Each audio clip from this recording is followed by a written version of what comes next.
अभी चुनाव में हमारे चुनाव संचालक भी थे और पार्टी के उपाध्यक्ष भी जिले के नरेंद्र जैन जी, उसके परिसर में कहा सुनी हुई तो परिसर तो नरेंद्र जैन जी का था और एफआईआर उनके हुआ, आर्म्स एक्ट लगाया गया और अध्यक्ष जी हमारे ये कह रहे हैं कि भाई आपके पास कोई प्रमाण है तो बताइए, लेकिन उसके पास कोई प्रमाण नहीं है, कोई गवाह भी नहीं है और उसे आर्म्स एक्ट लगा दिए हैं।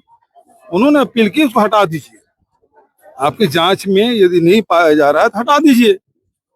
जो आपसी वाद विवाद की जो धारा है वो लगा सकते हैं, लेकिन उसी परिसर में हुआ है, वो जबरदस्ती उसके घर में आया है और उस पर आरोप लगा दिए हैं। ये गलत बात है और इसलिए 2 दिन से बैठे हुए हैं। हमारे पूर्व उप मुख्यमंत्री जी कल रात से आए हैं, वो भी बैठे हुए हैं। पूरे जिले के पूरे संभाग के जिला अध्यक्ष लोग आए हैं, पूर्व मंत्री गण आए हैं, पूर्व विधायक गण आए हैं।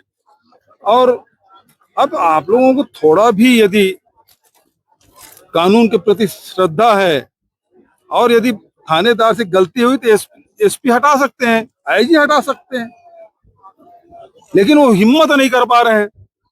तो फिर आप इस कुर्सी में बैठे क्यों हैं? जब आप न्याय नहीं कर सकते तो बैठे क्यों हैं? अभी भी हम कह रहे हैं और अब तो बात न्याय मिलने तक की है। न्याय मिले इसलिए हमारे अध्यक्ष जी ने घोषणा की वो भूख हड़ताल में बैठेंगे। पीएस सिंहदेव जी ने कहा वो आमरण अनशन में बैठेंगे। अब स्थिति यहाँ से फिर बढ़ गई, अब इसका फिर विस्तार करना पड़ेगा। ये केवल सूरजपुर का मामला नहीं रह गया, ये पूरे संभाग का, पूरे प्रदेश का मामला है। और यदि इस प्रकार से अन्याय अत्याचार कर रहे एक संगठन के पार्टी के उपाध्यक्ष के खिलाफ जबरिया कोई धारा लगा के उसे प्रताड़ित करने की कोशिश कर रहे हैं, तो फिर आम जनता की स्थिति क्या होगी?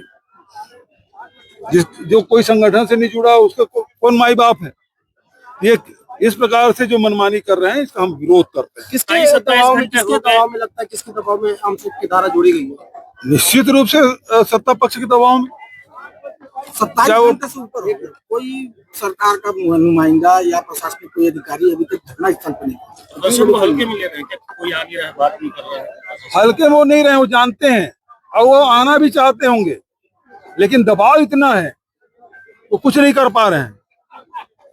लेकिन आप कानून की शपथ लिए हैं, आप वर्दी पहने हुए हैं, कम से कम उसकी इज्जत करिए कम से कम आप, और ये अन्याय मत होने दीजिए। हम फिर भी अपील करते हैं, अभी भी आपसे अपील है, आईजी से, एसपी से, एसडीओपी से, अरे थानेदार ने यदि गलती कर दी है तो उसे सुधार लीजिए। कोई बात नहीं बिगड़ी है, किसी की इज्जत का सवाल नहीं है, लेकिन किसी के साथ अन्याय थोड़ी करेंगे आप।